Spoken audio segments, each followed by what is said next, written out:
여러분 안녕하십니까? 라디오 전망대 송유라입니다. 최근에 순천시가 지역주택조합 아파트 사업에서 손실과 분쟁을 미리 예방하기 위한 주의사항을 당부했습니다. 토지 확보가 지연되거나 추가 사업비가 증가하는 요인이 생겼을 때 계획이 변경되는 경우에도 조합원의 부담이 커질 수 있기 때문에 미리 챙겨야 할 내용들인데요.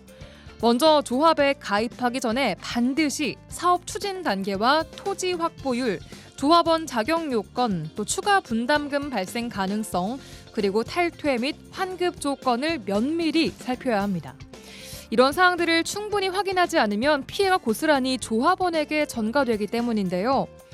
물론 이런 내용들을 미리 다 꼼꼼히 챙겨도 분쟁이 생기는 경우들이 많습니다. 조합장 등 일부 업무 관련자들이 업무 대행사와 짜고 조합원을 속이는 경우도 있고요. 지자체에 제출하는 계약서와 조합원과의 계약서를 다르게 작성하는 이면 계약서를 써서 속이는 경우도 있습니다. 이런 피해들은 고스란히 집 없는 서민들에게 돌아가고 있는데요. 정부는 지주택 조합 형태의 사업을 폐지하는 방안까지 고려하고 있습니다.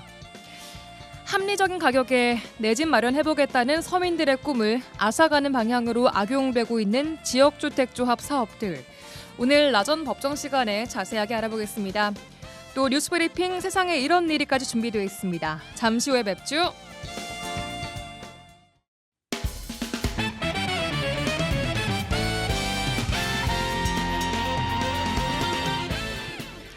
라디오 전망대 11월 19일 수요일 순서 출발합니다. 지역 뉴스부터 정리해보죠. GBS 뉴스의 차범준 국장 연결합니다. 나와 계십니까? 네, 안녕하세요. 예, 안녕하세요. 첫 뉴스입니다. 광양 소식인데요. 광양시 도심 지역 일부 원룸 밀집가나 상가 골목에서 이 무분별한 주차로 인해서 쓰레기 수거가 지연되고 있습니다. 따라서 악취와 또 미관상의 문제가 생기고 있다고요? 네, 광양시 일부 도심 지역 원룸이나 이 상가 골목 등에서 최근 불법 주차가 성행하고 있는데 이 주민 편의를 위해 골목에 설치한 쓰레기 수거함이나 또 주민들이 내놓은 쓰레기를 제때 수거하지 못하고 있다고 합니다. 예. 해당 지역 주민들은 최근 불법 주정차로 이 수거 차량 진입이 어려워 이 수거가 늦어지는 사례가 반복되고 있고 이로 인해 악취나 미관 저해 등 생활 불편이 이어지고 있다는 민원을 제기하고 있습니다. 이 광양시는 불법 주정차로 수거 차량 진입이 어려운 상황이라는 입장인데요. 예. 이 보도에 따르면 광양시가 운영하는 쓰레기 수거 차량은 길이가 약 7m 길이의 5톤 저상 트럭인데 이 좁은 골목에 불법 차량이 주차돼 있을 경우 수거 차량이 진입하지 못해 이 쓰레기 수거를 다음 날로 미루는 사례가 잇따르고 있다는 입장입니다. 예, 이 지역에 차를 대는 걸 못 되게 어떻게 조치를 해야 되는 거 아닙니까? 광양시의 입장은 어떻습니까? 네, 골목길이나 상가의 골목길 쓰레기 수거 지연 상황에 대해 이 광양시는 차량이 진입할 수 있는 골목은 이 상차 용기나 이 거점 수거 방식을 운영하고 있는데 이 진입이 어려울 경우 이 안내 표지로 이동 주차를 유도하고 있고 또 심각한 경우에는 이 단속 부서와 협조를 하고 있다는 입장입니다. 예. 광양시는 불법 주정차 문제와 함께 이사 차량이 가끔 길을 막아 이 쓰레기 수거에 차질을 빚는 경우도 많다며 지금은 수거 현장에서 미화원들이 상황에 맞게 현장 상황에 대처하고 있지만 계속 문제가 지속될 경우 추가적인 조치를 검토하겠다는 입장입니다. 네. 이 지역 일부 주민들은 쓰레기 수거 지연 상황이 계속되면 결국 골목 수거함이 사라지게 될 것이고 그렇게 되면 시민들이 대로변까지 쓰레기를 들고 나가야 하는 불편으로 이어질 수 있다며 이 주민들 스스로 골목길의 주차 질서를 지켜야 할 것이라고 주문하고 있습니다. 예, 알겠습니다. 다음 소식 듣겠습니다. 전남 교육 관련 소식인데요. 전남 지역 일선 교육청과 각 학교들이 지역 내 업체와의 수의 계약을 외면하고 있다 이런 지적이 나오고 있다고요. 어떤 소식입니까? 네, 전남도의회 교육위원회 이명석 의원이 최근 전남도내 교육지원청에 대한 행정사무감사를 통해 계약관계를 분석을 해봤다고 하는데요. 예. 일선교육청이 관내가 아닌 외부 업체와 수의계약을 하는 비율이 높다며 이는 지역경제를 외면하고 있는 처사라고 주장했습니다. 예, 외부 업체라는 게 타 지역이라는 얘기인 거죠? 그렇죠. 이 예. 교육지원청이 소재하고 있는 지역이 아닌 다른 외부 지역에 수의 계약을 한다 이렇게 해석해야 될 것 같습니다. 예. 이명석 도의원은 지난해 행정감사에서도 지역의 일선 학교들이 학교 소재지가 아닌 타 지역 업체와 수의 계약을 진행한 문제를 지적했는데 예. 올해도 특별한 변화가 없었다며 이 지역별로 외지 업체와 수의 계약을 하는 비율이 50%를 넘는 지역도 있다 이렇게 지적했습니다. 네. 임명석 의원은 전남도교육청 산하 교육지원청이나 소속 기관에 2천만 원 이하 수의계약 현황을 제출받아서 분석해본 결과 올 8월 말 기준 이 강진군과 이 영광교육지원청 두 곳만이 모두 지역 관내업체와 이 100% 계약을 진행하는 것으로 확인됐다고 밝혔습니다. 예. 무조건 학교 소재지에 있는 업체와 계약을 하라 할 수는 없겠지만 소액 수의 계약은 지역 경제 활성화 차원에서 지역 업체들과 계약 비율을 더 높게 해서 좀 할 수 있을 것 같은데 어떻습니까? 네, 이명석 도의원에 따르면 지난해 지역업체와 수의계약 비율이 50% 수준에 그쳤던 영광교육지원청은 올 8월까지 100%로 크게 높아진 반면 이 광양시와 보성, 한평교육지원청은 계속 50% 미만에 그쳤다고 밝혔습니다. 네. 이 시군별 각급 학교의 수의계약 지역업체 비율은 여수와 목포, 이 순천 지역은 70% 이상으로 지난해와 같았고 네. 광양, 담양, 곡성, 구례, 보성, 해남, 영암, 무안, 한평, 신안 지역은 이 절반도 미치지 못하고 있는 것으로 분석됐습니다. 예.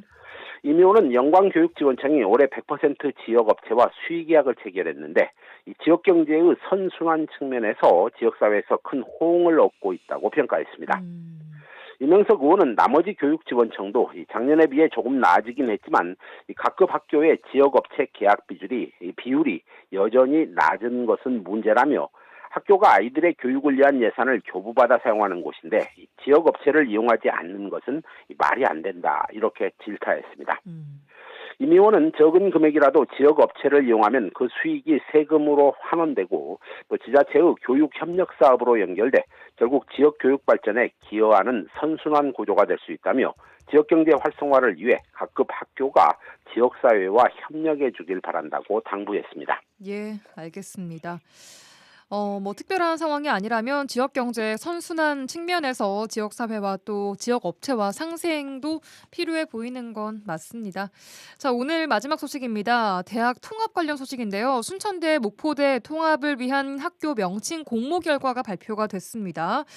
그 결과 국립남도대학교 교명이 가장 높은 비율로 나왔다고요? 네, 국립순천대학교 교명선정위원회가 최근 통합대학의 정체성이나 비전을 담기 위해 실시한 이 교명의 공모전 수상작을 발표했습니다. 예. 순천대학교는 이번 공모는 지역의 역사성이나 문화적인 상징, 또 미래지향적인 가치, 통합국립대의 정체성을 담을 수 있는 이름을 찾기 위해 전 국민 공모와 또 학내 구성원들을 대상으로 하는 공모로 나눠서 진행했는데 예. 이 공모 결과 대상으로 국립남도대학교 교명이 가장 높게 나왔다고 밝혔습니다. 네. 이 교명 국립남도대학교는 학내 구성원 공모나 전국민 공모 모두에게서 대상을 수상했는데 이 공모를 진행한 위원회 측은 이 남도가 전라남도의 역사성과 지역의 정체성을 함축하는 이름이고 통합대학의 상징성을 잘 반영하고 있다는 입장입니다. 예. 최종 교명을 선정한 것이 사전 작업으로 공모를 진행한 상황인데 최종적으로 통합대학 교명을 선정하기 위해서 앞으로 좀 어떤 절차가 남아 있는지 좀 궁금합니다. 네, 순천대학교 교명선정위원회는 이번 공모 진행 결과를 바탕으로 오는 11월 21일에 열리는 대학 통합 공동추진위원회에서 이 교명을 2차 후보군 4건으로 일단 추려내고 이후에 양 대학 구성원들의 투표와 또 추진위원회의 최종 심의를 거쳐서 이 통합대학의 학교 교명을 결정하겠다는 계획입니다. 예. 이 순천대학은 통합대학의 이름은 단순한 명칭을 넘어 전라남도 통합국립대학의 거점대로 도약하는 출발점이 될 것이라며 구성원이나 국민의 다양한 의견이 조화롭게 반영돼 모두가 자부심을 가질 수 있는 이름이 탄생하기를 기대한다고 강조하고 있습니다. 네, 통합대학의 교명, 이름 당연히 중요합니다만 이 이름만큼이나 애초에 통합 취지였던 전남 국립의대가 잘 유치될 수 있기를 또 목표했던 시기에 잘 개교가 이루어지기 위해서 정부와 잘 협의해 나갈 수 있기를 바라겠습니다. 여기까지 듣겠습니다. 뉴스브리핑 GBS 뉴스의 차범준 국장과 함께했습니다. 고맙습니다. 네, 고맙습니다.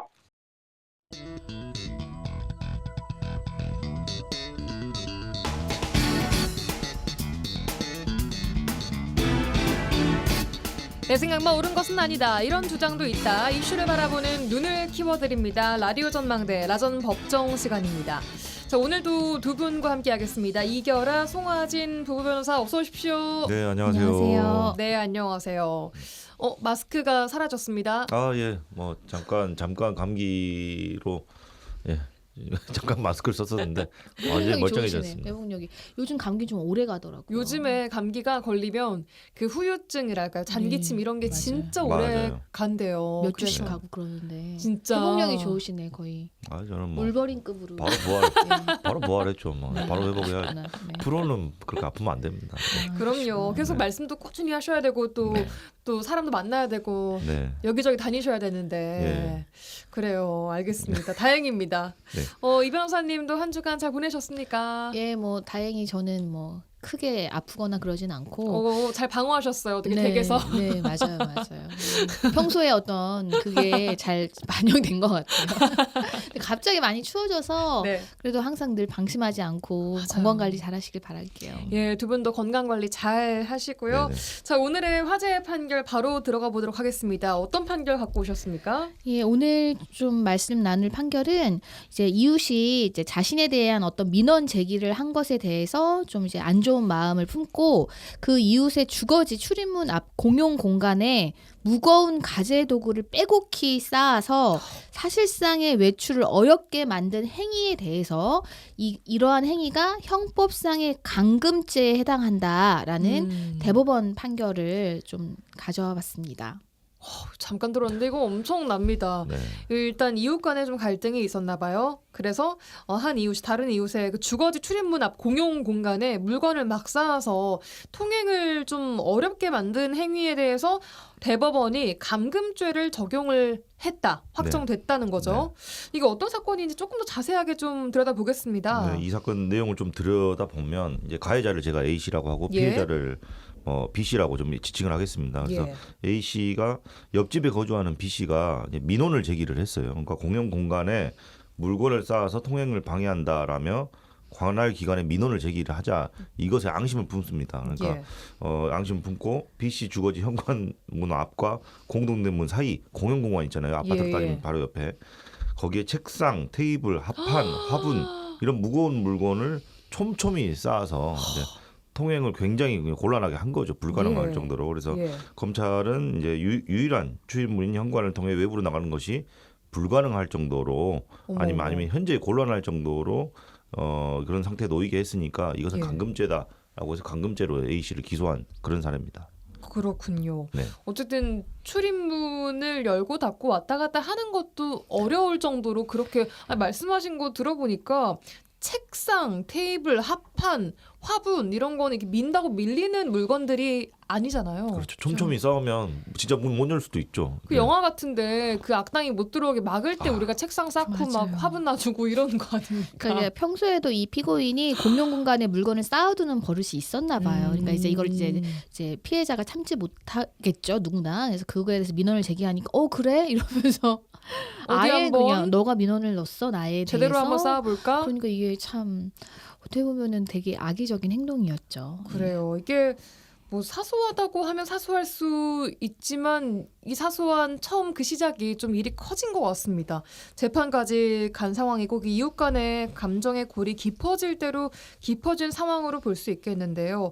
일단 대법은 유죄 판결이 났고 그 전에 1심과 2심도 같은 판결이 꾸준히 이어져 왔습니까? 아니에요. 그래서 이게 좀 이슈가 되는 건데 1심에서 무죄가 나왔고 무죄가 나왔어요. 2심에서는 유죄가 나왔어요. 그래서 좀 내용 살펴보면 1심 같은 경우에는 피해자의 출입을 불편하게 만들어서 피해자를 괴롭힐 의도였던 것으로 보이긴 한다. 그러나 피해자가 주거지에서 나와서 외출도 했고 물건이 적시된 상태에서 주거지로 귀가해서 들어갔다. 그러니까 출입을 실제로 했다. 나가고 들어오고 하는 행위를 피해자가 어쨌든 한 걸로 봐서는 이거를 뭐 건물 밖으로 나오는 것이 불가능하거나 심히 곤란한 상태까지 이르렀다라고 보기에는 부족하다.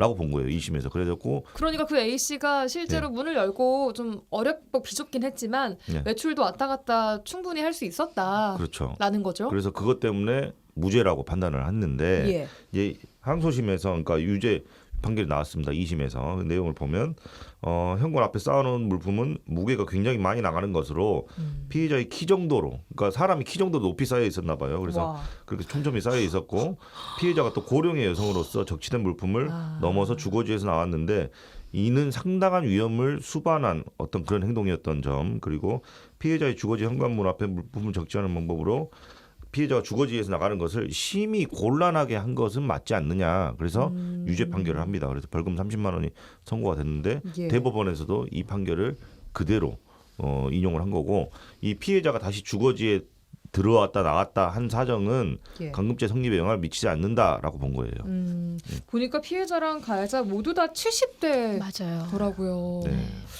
이 70대시면은 이런 거 막 키높이로 쌓는 것도 이게 쉬운 일이 아니었을 텐데. 다칠 수도 있는 상황이었던 그러니까 거죠. 이거 네. 넘어다니고 하시는 거 당연히 위험한 상황일 수 있고요. 대법원은 2심의 판단을 그러니까 인정을 한 겁니다. 자, 그럼 감금죄에 대해서 조금 더 볼 텐데 감금죄 이거 어떨 때 성립을 하는 범죄입니까? 대법원은 이 감금죄를 통해서 이제 보호하려는 법익이 뭔지에 대해서 판단했는데요. 예. 사람의 행동의 자유. 이거를 보호하기 위한 이제 죄라고 정의를 했습니다. 그러니까 사람이 특정한 구역에서 벗어나는 것을 불가능하게 하거나 예. 아니면 매우 곤란하게 할 때 성립되는 죄로서 이 본질은 사람의 행동의 자유를 구속하는 경우에는 처벌을 하겠다라는 것이죠. 그래서 지금 이 사건에서도 뭐 외출을 아예 못한 건 아니지 않냐라고 1심은 봤지만 현저히 곤란하게 한 경우에도 감금죄가 성립하기 때문에 2심과 대법원은 이 정도 사안이면 예. 불가능은 아니어도 현저하게 곤란하게 한 거니까 감금죄가 성립한다라는 것이죠. 예. 그렇군요. 우리가 감금죄라는 것을 딱 떠올렸을 때는 어디다 사람을 좀 가둬놓고 그렇죠. 손발을 못 못 움직이게 막 움직이게. 결박을 시켜놓고 꽁꽁 묶어놓던가 네.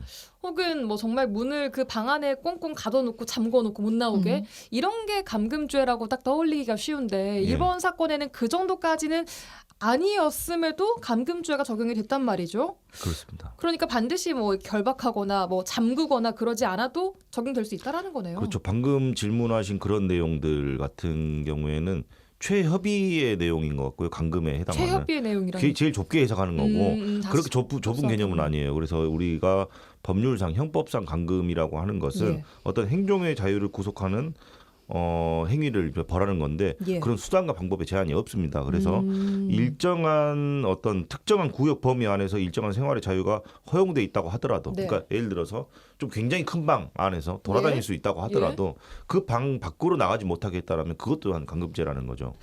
야, 이렇게 감금죄가 성립하게 되면 처벌이 좀 중요할 것 같습니다. 일단 아까 말한 그 사건에서는 유죄 판결 플러스 어떤 처벌이 나왔는지 벌금 좀 볼까요? 30만 원이 선고됐어요. 30만 원. 네, 그래서 그렇죠. 처벌 수위가 뭐 높았다고 볼 수는 없을 수 있는데 유죄가 예. 나왔다는 것은 굉장히 의미가 있는 판결이라고 하죠. 이제 형법에 이제 276조의 감금죄에 대한 거는 형량 자체는 5년 이하의 징역 또는 700만 원 이하고요. 만약에 그 피해자가 뭐 이제 가족인 경우, 그러니까 직계 존속, 예. 그러니까 이제 부모에 대해서 그러한 행위를 했다. 그러면은 10년 이하의 징역 또는 1,500만 원 이하의 벌금에 처하도록 되어 있고요. 예. 또 만약에 감금한 상태로 예. 그 피해자의 가혹한 행위를 했다, 이제 벌금형 없이 7년 이하의 징역입니다. 그래서 그리고 이거는 뭐 상습범이나 미수범까지도 처벌하는 굉장히 중요한 범죄. 그리고 대부분 감금을 한 상태로 다른 범죄로 나아가기 때문에 많이 이제 이거를 중하게 처벌합니다. 예. 뭐 이 사안 같은 경우에는 사안의 이제 정도를 고려해서 이제 벌금 30만 원이지만 아유 뭐 감금에도 한 벌금 30만 원 나오나? 아닙니다. 아니고요. 상당히 이제 법정형이 큰 범죄라는 걸 알고 계셔야 돼요. 가해 정도에 따라서 또 어떤 상황인지에 따라서 또 이 범죄 자체의 경중을 따져서 이 처벌 수위가 결정이 되는 거기 때문에 그쵸. 네. 30만 원 얼마 안 나오네라고 생각하시면 큰일 납니다. 굉장히 큰일 날 수 있죠. 예. 알겠습니다. 자, 오늘 이웃 간의 갈등이 이제 감금죄까지 감금죄 판결까지 이어지게 된 사례 함께 살펴봤고요. 광고 듣고 와서 주제 토크로 만나보도록 하죠. 수요일 낮은 법정 함께하고 있습니다. 스튜디오에 이결아 송하진 변호사 두 분 나와 계시고요. 자, 오늘 저희가 준비한 주제. 지주택에 대한 이야기를 좀 해보도록 하겠습니다. 지역주택조합을 줄여서 지주택이라고 하는데 요즘 뭐 지주택 춘추 전국시대라고 할 만큼 아파트를 지을 때 이 지주택 사업으로 시작하는 경우들이 참 많이 있습니다. 이게 원래는 서민들의 주거 안정을 위해서 도입이 된 제도입니다만 요즘 보니까 이거 원수에게 권한다, 지주택은 이런 말이 나올 정도로 오히려 서민들이 피해를 보고 있는 상황입니다. 지역에서도 피해 소식이 잊을만 하면 들려오고 있고요. 최근 정부가 폐지하는 안까지 좀 검토하고 있다는데 자세한 내용 차근차근 이번 주와 또 다음 주 이어서 계속 좀 짚어보도록 하겠습니다. 먼저 준비된 꽁트로 출발해보죠. 아이고 우리 이라순 조합원님 안녕하세요. 저 조합 송 실장입니다. 아, 네. 송 실장님 무슨 일이세요? 아니, 다른 게 아니고 제가 그 이라순님하고 동문이잖아요. 저한테는 특별한 분이라서 아무한테도 말씀 안 드리고 제가 제일 먼저 연락을 드렸습니다. 아, 뭐 좋은 일 있어요? 다른 게 아니라 라순님 지난번에 4층 로얄층 원하셨는데 거기가 워낙 인기가 좋아서 다 빠지고 없었잖아요. 지금 방금 한 분이 계약을 안 하신다고 전화가 와서요. 취소분이 나와서 전화를 드렸습니다. 어머, 진짜요? 그 4층 거기 저 주세요. 저 거기 꼭 하고 싶거든요. 네네. 그래서 제가 제일 먼저 연락드렸잖아요. 근데 그거 아시죠? 거기가 로얄층이라서 프리미엄이 좀 붙는 거는 알고 계시죠? 아, 얼마나 붙는데요? 네, 얼마 안 돼요. 그 4천만 원 정도 붙는데요. 그 분양받고 나면 두 배로 프리미엄 붙는 층이니까 돈 벌어 가시는 거라니까. 아, 지금 조합비도 만만치가 않아서 지금 돈이 될지 모르겠는데. 그럼 다른 분들로 기다리는 분들이 많으니까 지금 말하세요. 포기하시는 거죠? 아니에요. 지금 바로 송금해 드릴게요. 빨리도 보냈네. 겁나게 급하게 했는 것 같구만. 알았어, 벌써 4천 보냈네. 진짜 나쁜 사람들입니다. 이거. 와, 오랜만에 좀 두 분의 꽁트를 좀 들어보니까 또 새삼 반갑고 연기력이 녹슬지가 않으셨구나 이런 생각이 좀 쉽지 않습니다. 들었습니다. 어렵습니다. 자, 어쨌든 지금 송 씨와 이 씨가 대화를 하고 있는데 송 씨 좀 나쁘네요. 나쁜 사람이죠. 예, 이게 왜 나쁜지 좀 어떤 상황 차근차근 좀 보겠습니다. 먼저 자, 지역 주택 조합이 뭔지를 좀 보겠습니다. 지역 주택 조합이란 쉽게 말해서 이제 동일 지역에 거주하는 주민이 주택이나 아파트를 건설하기 위해서 조합을 설립하는 거예요. 예. 그다음에 직접 그 사업 시행의 주체가 되는 거죠. 그러니까 조합원이 되어서 예. 진행하는 사업식 방식으로 이해하시면 되고요. 예. 이제 조합 자체가 토지도 매입하고 건설사와 도급 계약도 체결하고 금융 약정 등 이런 어떤 자기 책임하에 하게 되고요. 예. 그러니까 사업의 구도 자체가 이제 조합이 발주처 역할을 하는 것이지 일반적인 아파트 사업과는 크게 다르지는 않습니다. 네. 그렇게 이해하시면 될 것 알겠습니다. 같아요. 어쨌든 뭐 집을 짓고자 하는 사람들이 조합을 만들어서 직접 이 집을 네, 맞아요. 짓는 주체가 거라고 돼서. 보면 되겠죠. 그렇죠. 그렇습니다. 알겠습니다. 자, 이게 앞서 뭐 원수에게 권한다라는 말이 있다고는 했지만 원래 이 지주택 제도가 만들어진 그 취지는 서민들의 주거 안정을 위해서였잖아요. 그렇습니다. 그만큼 서민들에게 조금 지주택을 통하면 유리한 점이 있습니까? 당연히 있죠. 그래서 제일 큰 건 그거예요. 가격이 좀 저렴하다는 거. 그러니까 일반 분양보다 저렴하게 주택을 공급받을 수 있는 장점이 있습니다. 그게 예. 제일 큰 장점이라고 봐야 될 것 같아요. 예. 그래서 좀 상대적으로 좀 더 낮은 가격에 내 집 마련을 할 수 있다라는 그것 때문에 이제 사람들이 많이 관심을 가지는 건데요. 예. 그러니까 재개발이나 재건축보다 뭐 사업이 더 빠르게 진행될 수 있다. 이런 것도 장점이고. 근데 이제 단점도 있어요. 그러니까 사업이 지연되거나 무산되거나 이런 경우들이 굉장히 많고 예. 조합원의 피해 사례가 계속 많이 나오고 있으니까 우리가 좀 오늘 이런 이야기도 하고 있는 건데 통계적으로 보면은 2004년부터 2021년까지 17년간 조사를 해봤더니 예. 전국 전체 지역 주택 조합 중에 제대로 입주까지 진행이 된 것은 17%에 불과하다고 합니다. 그러니까 나머지 80% 넘는 이상, 것들은 어떻게 중간에 되는 거예요? 무산되거나 지연되거나 어쨌든 그러니까 결국에 입주까지 못한 거죠. 그러니까 아하. 지역 주택 조합이 10개가 있으면 10개 예. 중에 2개만 제대로 진행이 되고 예. 8개는 진행이 제대로 안 된다. 이 정도로 표현할 수가 있겠습니다. 그러니까 이게 피해를 보는 사람들이 훨씬 많기 때문에 원수에게 권한다, 피해 네. 보라고 뭐 이런 이제 우스갯소리가 우스갯소리가 참 웃지 웃지 못할 못할 소리가 얘기까지 나온 나왔는 거죠. 것 같습니다. 맞습니다. 자, 그럼 아까 조합원들이 직접 뭐 땅도 사고 아파트도 짓고 시공사도 건설 뭐 선정하고 이런 것들을 한다고 했는데 이 순서 좀 궁금합니다. 처음에 뭐부터 해야 됩니까? 일단은 지역주택 조합의 추진위원회가 먼저 구성이 돼요. 왜냐하면 예. 이제 조합 사업이 본격화되기 전에 이제 조합 설립을 위한 준비 조직으로서 추진위원회가 구성이 되는데요. 이제 추진위원회는 사업 준비 그리고 이제 조합원 모집, 그다음에 이제 토지 사용 동의서 확보 등의 어떤 실질적인 행정 업무를 수행하게 됩니다. 예. 그래서 이제 나중에 이제 추진위원회는 조합이 설립되면 추진위원회 당시 했던 일들은 자동으로 승계가 되는 거거든요. 이제 추진위원회 단계에서도 문제가 되는 경우들이 상당히 많습니다. 그리고 이제 조합원을 모집을 해야 되고요. 이게 네. 조합원이 아무나 될 수 있지는 않아요. 그래요? 그래서 또 조합원 자격이 또 정해져 있습니다. 이제 주택을 한 채도 소유하지 않은 무주택자이거나 전용 면적 85제곱미터 이하로 한 채만 소유한 사람만, 그리고 또 신청일을 기준으로 해당 지역에 6개월 이상 거주한 사람으로 조합원 자격이 또 제한이 되어 있습니다. 그렇군요. 그래서 이제 조합 설립을 이제 인가를 받아야 되는데요.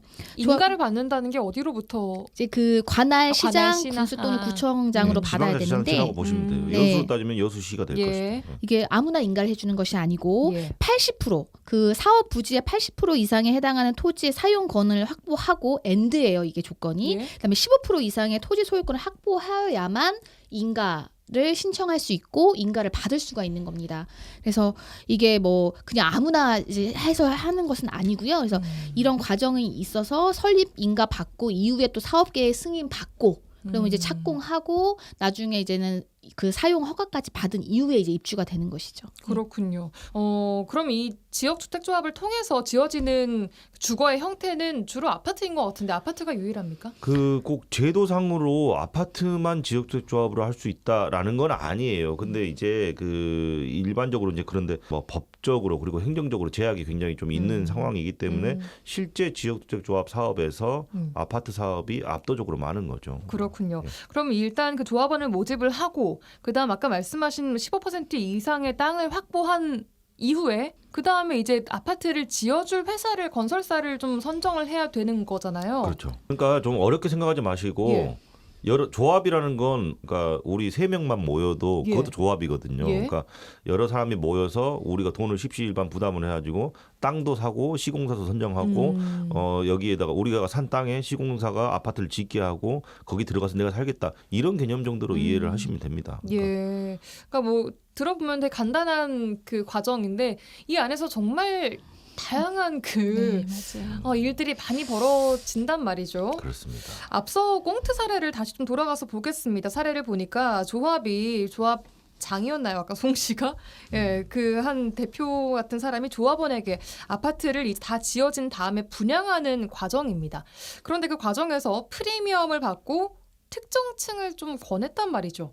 이 과정에서는 지금 어떤 문제가 생기는 겁니까? 보통은 우리가 이제 계약을 체결할 때 이제 이 분담금 있잖아요. 이제 조합원이 이제 내야 되는 돈이 있어요. 예. 아파트가 뭐 한두 푼으로 지어지는 것이 아니기 때문에 그래서 보통은 뭐 처음에 가입할 때 내는 계약금, 뭐 1차 중도금, 2차 중도금, 뭐 나머지 뭐 잔금 이렇게 있는데 문제가 되는 게 이제 추가로 발생하는 분담금이에요. 근데 대부분 계약을 할 때는 예. 이 조합이나 아니면 조합의 업무를 대행하는 업무 대행사가 보통은 다 있거든요. 예. 이 업무 대행사에서 어떻게 계약을 하냐면 추가 분담금을 이제 부담하지 않는다 이런 거를 약정에 넣음에도 불구하고 예. 뭐 어떤 특정 사람들이 좀 많이 선호하는 층에 대해서 예. 이제 뭐 프리미엄을 요구하거나 이런 거는 만약에 계약에 아예 명시적으로 예. 추가 분담금은 발생하지 않는다라는 게 있음에도 불구하고 이렇게 하는 경우는 사기일 가능성이 큰 거예요. 그러니까 뭐 업무 대행사나 아니면은 뭐 이제 조합의 어떤 임원이 그냥 여기는 좀 더 이제 받고 해줄 수 있다라고 하면서 예. 개인적으로 착복하는 경우. 그러니까 이건 이제 정말 사기의 문제가 되는 거거든요. 예. 그러니까 이 사례도 보면 혼잣말을 이제 하잖아요. 뭐 아싸, 4천 벌었다. 벌었다 하는 것을 보니까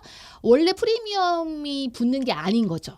그리고 요구할 수 있는 근거도 없어요. 근데 어쨌든 그 사람의 어떤 그런 마음을 이용해가지고 자기가 개인적으로 착복했을 가능성이 커 보이거든요. 그러면 그 네. 사람이 4천 받고 어디서 안 받은 척하지만 그 4층을 줄 수 있는 권한은 있는 겁니까?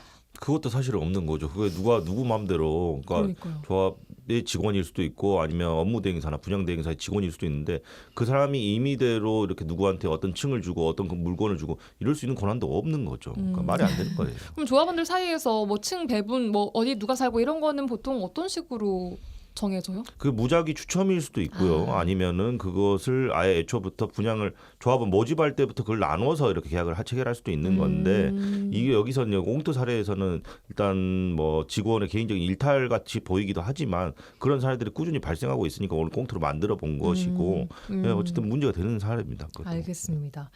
자, 어쨌든 혹시 이 조합이 처음에 이제 결성이 되고 나서 토지 소유권을 15% 이상 네. 이제 확보를 해야지만 허가를 받을 수 있는 네, 인가를 받을 수 인가를 있는 받을 수 조건이 있다고 되는데. 했는데 그럼 이 토지를 매입하는 단계에서도 문제가 생기는 경우들이 그렇죠. 있습니까? 맞습니다. 대부분 토지 매입 단계에서부터 그 문턱을 넘지를 못해요. 그래서 아까 왜요? 말씀드렸지만 조합 설립 인가를 받으려면 조합이 설립되려면 예. 우선은 토지 사용 권원의 80%를 확보를 해야 되고 15%의 소유권을 확보를 해야 된다고 말씀을 예. 드렸잖아요. 근데 그게 생각보다 그러면 나머지 토지를 다 확보를 하는 과정들이 있어야 될 거 아닙니까? 예. 15%는 소유권을 확보를 하더라도 근데 그 과정이 지지부진하죠. 만약에 그 토지 소유자들이 안 팔겠다라고 버팅기다든지 아니면 매매 가격이 안 맞는다든지 그러면 사업이 진행될 수가 없잖아요. 그러니까 토지가 확보가 안 되는데 무슨 거기다 아파트를 짓겠어요. 그리고 15% 같은 경우에도 일단 소유권을 확보한 것처럼 꾸미는 경우들이 많아요. 그러니까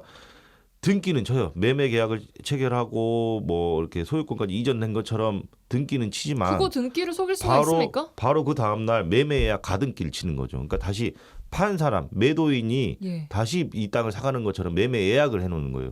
그러니까 가등기를 해놓는 거죠. 그러면 사실상 지금 소유권은 조합으로 되어 있지만 언제든지 다시 매도인한테 돌아갈 수 있는 상태로 되어 있는 거죠. 그래서 조합한테 엄청 리스크가 아닌가요? 어마어마한 리스크죠. 사실상 눈 가리고 아웅하는 시기고 이런 게 나쁜 짓이라는 겁니다. 근데 이제 네. 그런 것들이 지자체가 인가를 할 때 심사할 때는 형식적인 심사에 그치기 때문에 그걸 일일이 다 확인해서 이거는 매매 뭐 예약 가등기가 되어 있네 해가지고 걸러지지가 않는다는 게 이제는 큰 문제로 이어지는 거고요. 예. 그다음에 또 토지 확보가 충분히 이루어지지 않은 상태에서 예. 이제 조합원을 모집하는 경우에 이제 토지 매입 협상이 결렬되거나 이제 아까 말씀드린 또 추가 분담금이 계속 발생하는 거예요. 그리고 또 토지 매입 과정에서 자금이 이제 샌다던가 예. 그리고 이제 불투명하게 이 자금이 관리되면서 이제 업무 대행사나 또는 조합의 임원이 뭐 결탁을 해가지고 자꾸 이 조합원들이 모은 돈을 쓰게 되면 예.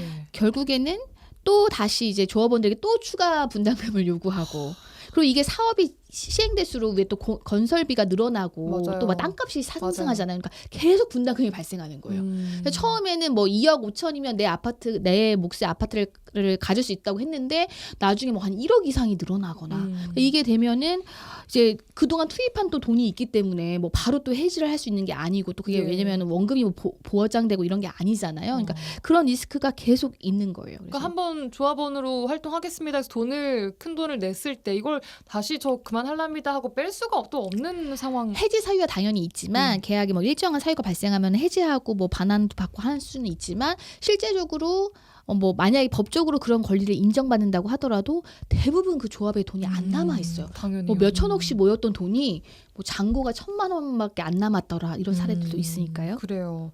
이 지역 내에서도 심심치 않게 지주택 관련 문제들이 불거지고 있거든요.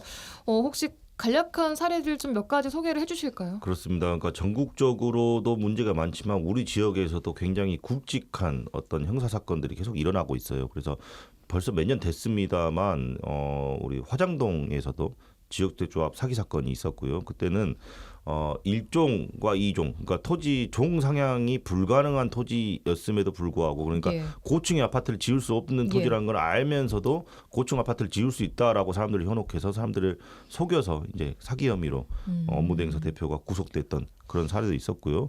그리고 지금도 그로부터 몇 년이 또 지났음에도 불구하고 또다시 우리 지역 내에서 지금 조합장 그리고 업무대행사 대표 그리고 업무대행사의 직원 이런 사람들이 업무상 배임이라든지 사기라든지 이런 혐의로 지금 기소가 돼서 재판을 받고 있는 그런 사례도 있습니다. 그러니까 꾸준히 계속 이런 문제가 우리 지역 내에서도 반복적으로 발생하고 있는 상황입니다. 그렇군요. 아까 사기 사건이라고 말씀 주셨는데 그럼 이 처음에 조합을 설립한 사람들이 악의적으로 사기를 치려고 작정을 하고 만든 경우들인 거예요? 그렇죠. 그러면? 그래서 유죄 판결이 확정됐다라는 것은 예.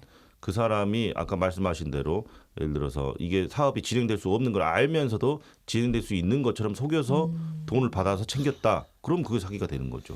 그게 공식적으로 인증이 됐다라고 보시면 되는 거죠. 알겠습니다. 자, 오늘은 이 지역주택조합이 어떤 건지 좀 간단한 문제들과 전반적인 개념 정리를 쭉 해봤는데요. 다음 시간에는 오늘 말씀하신 이런 실제 사례들을 하나하나 좀 꼼꼼히 보면서 문제를 짚어보도록 하겠습니다. 오늘은 여기까지 듣도록 하죠. 아전법정 이결아 송하진 변호사 두 분과 함께했습니다. 오늘도 고맙습니다. 네, 감사합니다. 감사합니다.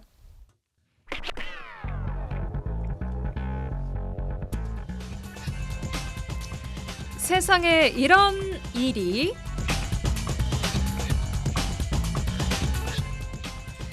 네, 오늘도 이미지 리포터 나와 계십니다. 어서 오세요. 네, 안녕하십니까? 자, 오늘의 세상에 이런 일이 주인공 바로 만나보도록 하죠. 안녕하세요. 예울마루에서 무대 감독으로 일하고 있는 강동석입니다. 공연 준비부터 무대 전환, 큐 콜링, 현장 운영까지 공연의 처음과 끝을 책임지며 전체 흐름을 조율하고 있습니다. 네, 오늘은 공연장으로 가셨네요. 네, 이 연말이면요 콘서트나 뮤지컬 등 공연이 많잖아요. 그럼요. 그래서 연말을 바쁘게 보내는 직업 중 하나인 무대 감독을 만나보겠습니다. 네. 이 무대 감독은요 관객들이 보이지 않는 곳에서 공연 현장을 책임지는 책임자라고 할 수 있는데요. 이 공연 준비에서부터 무대 전환, 큐, 콜링, 또 현장 운영까지를 책임지고 전체적 흐름을 조율하는 역할을 합니다. 그렇군요.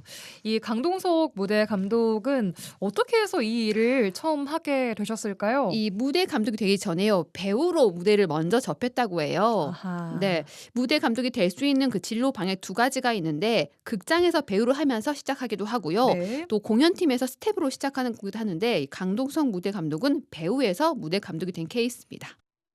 제가 이 일을 하게 된 계기는 제가 원래 배우로 무대를 처음 접했어요. 그래서 배우로 쭉 하다가 연극과까지 진학해서 공연의 이제 완성은 이제 무대 뒤에 치밀한 준비에서 온다는 걸 깨닫고 이제 저도 이제 스텝으로 이제 전향을 한 거죠. 제 강점이라고 이제 생각하는 건 이제 배우의 시각을 가지고 있으니까 배우의 동선, 이 감정 흐름을 이해하는 능력을 조금 가지고 있죠. 이제 큐 타이밍이나 이럴 때 이때 들어가 줘야 돼. 이 감정선을 이제 가지고 있으니까 같이 가고 있는 거죠. 돌발 상황 시 이제 현장을 이제 조율하는 것도 그게 조금 더 큰 시너지를 조금 발휘하게 됐고. 공부로 되는 게 없어요. 이게 우리 하는 이 스태프들은 현장 중심이라서 이 현장에서 이제 몸으로 다 체득하고 그걸 느껴야 돼요. 아, 그렇군요. 누구보다 그 무대에 직접 섰던 네, 배우를 했던 경험이 지금의 일을 하는데 진짜 큰 도움이 되셨다라고 얘기를 하셨습니다. 네. 자, 그런데 이 무대 감독이 무대마다 큐 사인을 직접 준다라고 하셨는데 네. 이러려면 무대 전체를 다 이해하고 계속 신경을 가장 좀 면밀하게 쓰고 있어야 하는 부분이어서 이게 정말 쉬운 일은 또 아닐 것 같아요. 네, 맞아요. 무대 감독은요, 이 공연 시작부터 가장 중요한 게 바로 이 큐 사인입니다. 그러니까 무대 감독은요, 무대의 모든 것을 총괄하잖아요. 그래서 음향, 조명, 무대 모든 부분에 스탠바이 큐가 들어가기 때문에요. 공연의 전반을 이해해야 된다고 합니다. 그래서요, 리허설 때부터 함께해서요, 작은 거 하나까지 체크한다고 합니다. 이게 3가지 규칙 정도 있거든요. 이게 무조건 고 들어가면은 모든 게 준비도 안 됐는데 이제 사고가 나는 거예요. 그러니까 첫 번째로 이제 스탠바이. 이제 들어갈 거야. 긴장해. 이제 들어갈 거야. 스탠바이를 주고 골을 가는 거예요. 그러면 그때 맞춰서 음향이라든지 조명이라든지 그때 다 들어오고 이제 극이 이제 형성이 되는 거죠. 보통 큐가 큰 뮤지컬 같은 경우에는 기계 큐가 거의 한 90개가 들어가는 큐도 있고 거기에 이제 따라서 조명 큐도 90개, 100개가 이제 들어가는 큐도 있어요. 이제 다 그 장르마다 달라요.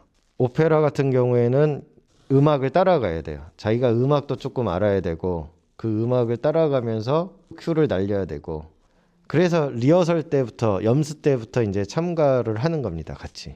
이게 하루 이틀 해서 되는 게 아니라 계속 그 사람들과 같이 3개월 연습 기간이 있으면 그 사람들과 같이 호흡을 맞춰야 되는 거예요. 틀어지면은 사고가 이제 나는 거죠. 우리는 무대에서 하는 게 다 현장의 라이브잖아요. 이 라이브에서 사고가 나면은 걷잡을 수가 없이 인명사고도 날 수 있고 이제 리스크가 많이 크죠. 와, 진짜 보통 일이 아니에요. 네. 하나 극 하나에 뭐 큐가 100여 개가 들어가고 100개, 200개, 300개 큐를 외쳐야 된다는 거 그렇죠. 아니겠습니까? 그러니까 무대가 바뀔 때마다 우리가 음악이 나오잖아요. 음악 큐, 그다음에 조명 큐, 계속 큐를 외치는 거예요.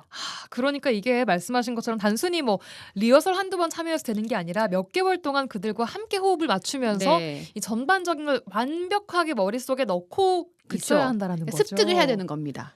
공부가 아니에요. 그러게요. 진짜 네. 말씀하신 것처럼 저희도 생방송하고 방송을 매일매일 하지만 방송 사고 나는 게 가장 큰 진짜 막아야 되는 것 중에 하나잖아요. 맞아요. 그런데 이건 무대 세팅이기 때문에 말씀하신 것처럼 인명 피해가 날 수도 있는 맞아요.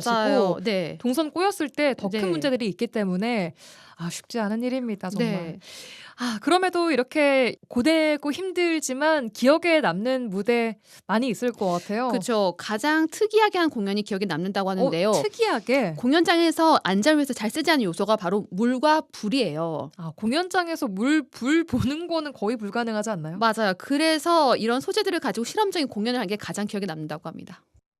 항상 에피소드는 많이 남는데 공연장들이 되게 실험적인 공연도 많이 하고 무대에서 막 물도 쓰고 막 수조도 만들고 막 했던 기억이 있어요. 그래서 이제 외국 공연인데 하늘에서 이제 물이 이제 막 떨어지는 공연. 이제 국내 공연에서 갈매기였는데 객석을 이제 다 호수로 만든 거죠. 이제 객석까지 호수로 이제 물로 이제 채워가지고 그렇게 했던 공연들도 있고 너무 좋았어요. 이렇게 관객들까지 같이 흠뻑 젖으면서 보는 공연이 그 싸이 씨의 무대만 있는 게 아니었네요. 네. 어렵기도 하고 힘들기도 하지만 그리고 가장 기억에 남는다고 해요. 원래 좀 어려운 게 오래 기억에 남고 좀 잘 맞아요. 됐을 때 뿌듯합니다. 힘들 때 가장 기억 남죠. 그렇죠. 네. 자, 공연을 앞두고 관객들은 또 공연에 대한 기대감이 있지만 무대 감독은 그 다른 류의 기대감도 기대감이 아니라 긴장을 좀 많이 할 것 같아요. 그렇죠. 맞아요. 특히 공연의 규모가 클수록 긴장감과 불안감이 크다고 합니다. 네. 관객들이 보는 무대는 흥미롭고 기대되는 곳이지만요. 보이지 않는 곳에서 일하는 스태프들은요. 이곳이 굉장히 위험한 일이 벌어질 수 있는 시한폭탄 같은 곳이라서 긴장을 느낄 수 없다고 얘기합니다. 그래서 엄청 긴장되고 되게 리스크가 큰 공연들 같은 경우에는 되게 불안하죠. 할 때마다. 무대가 되게 위험한 곳이에요. 긴장과 이제 안전에 대한 그 생각을 항상 가지고 있는 거죠. 우리가 이제 무대 세트를 바톤에다가 이제 다는 것도 이제 보통 객석에서 봤을 때는 되게 와 할지 몰라도 그게 보통 무게가 거의 600kg, 700kg가 넘는 하중을 가지고 있거든요. 그래서 이게 순간적으로 하강을 했을 때 거기에 예를 들어서 사람이 있거나 하면은 바로 인명사고가 바로 날 수 있는 거죠. 이게 그래서 항상 하기 전에 리허설을 테크 리허설, 뭐 배우 리허설을 시작합니다. 이게 하나라도 틀어져 버리면은 다 엉켜 버리니까 그때 이제 딱 공연 중단이 되는 거죠. 무대 내에서도 스태프들은 알아요. 이거 이때 큐를 못 갔네. 근데 관객들은 몰라. 근데 스태프들은 거기에 대해서 되게 스트레스를 받아요. 그렇군요. 그런데 저는 궁금한 게 이 무대 감독님들도 네. 본인이 그 연출하는 무대 말고 다른 공연들을 관람할 때도 있을 거잖아요. 그렇죠. 맞아요. 그러면은 공연 직업병 때문에 공연 내용을 잘 못 보실 것 같다는 생각이 갑자기 좀 들어요. 맞아요. 이 일을 계속하다 보니까요. 예전에는 재밌게 보던 공연들이 이제 일로 다가온다고 해요. 그러니까 막상 객석에 앉으면 라이트는 어떤 걸 썼네? 음향은 어떤지 그리고 그 내용이 나올 때 다음엔 이 장면이 나오겠지. 이게 예상이 된대요. 그래요. 네. 저희도 방송 진행을 하다 보니까 네. 그 방송의 내용보다 그 진행자의 진행력을 더 집중해서 볼 그렇죠. 때들이 있거든요. 이런 직업병이 항상 이어지는 거예요. 그런 다 직업병은 있네요. 네. 역시나. 자, 그래도 이 무대를 만들고 또 멋진 공연이 마무리가 됐을 때 그 자부심은 엄청 나겠죠. 그렇죠. 마무리가 되고 관객들이 공연장을 나서게 되면요. 그때 보람과 함께 안도감이 든다고 해요. 또 매번 긴장감과 함께하는 무대지만 그런 긴장감과 성취감들이요. 무대를 사랑할 수밖에 없게 만든다고 합니다. 우리가 이제 커튼콜 순간마다 항상 매 작품마다 이제 새롭게 이제 감동을 주긴 주는데 이제 가장 보람을 느끼는 순간 이제 최종 커튼콜 직후 관객들이 이제 박수 소리가 이제 들리는 동시에 이제 무대 뒤에서 이제 스태프들은 오늘도 이제 무사히 잘 끝냈구나. 이제 그런 것들. 이제 배우들이랑 오늘 좋았습니다 하면은 거기에 대한 이제 성취감. 이제 그런 부분들이 있죠. 이게 단지 직업이 아니고 내가 좋으니까 지금까지 일을 하고 있는 거고 아직도 열정이 있으니까. 무대에 대한 매력이 많죠. 저는 무대를 사랑합니다. 공연이 없는 날도 있지만 항상 오면은 그래도 출근을 하면은 일단 무대부터 보고 싹 한 번씩 둘러보고 객석 이렇게 보고 한 번씩 웃어주고 이제 그런 게 아직도 있는 것 같아요. 관객들에게는 보이지 않지만 무대 뒤 한켠에서는 완벽한 무대를 통해서 관객들에게 최고의 공연을 선사하기 위한 무대 감독의 노력들이 숨어 있습니다. 네, 오늘은 이미지 리포터와 함께 강동석 무대 감독 만나봤습니다. 고맙습니다. 네, 감사합니다.